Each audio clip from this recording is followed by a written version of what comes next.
Hello বন্ধুরা, বড়দের প্রণাম, ছোটোদের ভালোবাসা জানি। আজকে আমরা একটা নতুন ব্লগ নিয়ে চলে আসলাম। তো দেখতেই পাচ্ছ, করবো হচ্ছে নিরামিষ সোয়াবিন। তা সোয়াবিনটা আগে থেকে নর্মাল জলে কিছুক্ষণ ভিজিয়ে রেখেছিলাম, তারপর ভালো করে জলগুলো চেপে নিয়ে সর্ষের তেলে ভালো করে লাল লাল করে ভেজে তুলে নিলাম। তারপর দিয়ে দেবো আরেকটু সর্ষের তেল, আর ফোড়নে দিয়ে দেবো সাদা জিরে, শুকনো লঙ্কা, তেজপাতা। তারপর ডুমো ডুমো করে কেটে রাখা আলুগুলো দিয়ে ভালো করে কষিয়ে নিয়ে ওর মধ্যে দিয়ে দেবো গ্রেট করে রাখা আদা, ধনের গুঁড়ো, জিরের গুঁড়ো, লঙ্কার গুঁড়ো আর কাশ্মীরি লঙ্কার গুঁড়ো কালারের জন্য। আর দিয়ে দেবো একটা টমেটো। ওটা দিয়ে ভালো করে কষানো হয়ে গেলে তারপরে দিয়ে দিলাম চারমগজ, চিনেবাদাম আর তোমার একটু নারকেল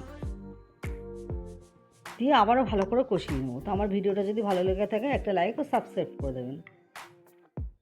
তো দেখতেই পাচ্ছেন, এই যে ভালো করে কষিয়ে নিয়েছি, তেলটা উঠে উঠছে। এখন দিয়ে দেবো পরিমাণ মতো জল দিয়ে দেবো ঢাকা আলুটা সেদ্ধ হওয়ার জন্য। তো দেখো আমার আলুটা সেদ্ধ হয়ে গেছে। এখন দিয়ে দেবো সয়াবিনটা। এটা বেশি ঝোল করবো না, একটু গামাখা করবো। তারপর আমার তরকারিটা প্রায় হয়ে এসছে। এখন গরম মশলা দিয়ে নামিয়ে নেবো। তো সবাই ভালো থাকবেন, সুস্থ থাকবেন। আজকের মতো ভিডিওটা এখানেই শেষ করছি।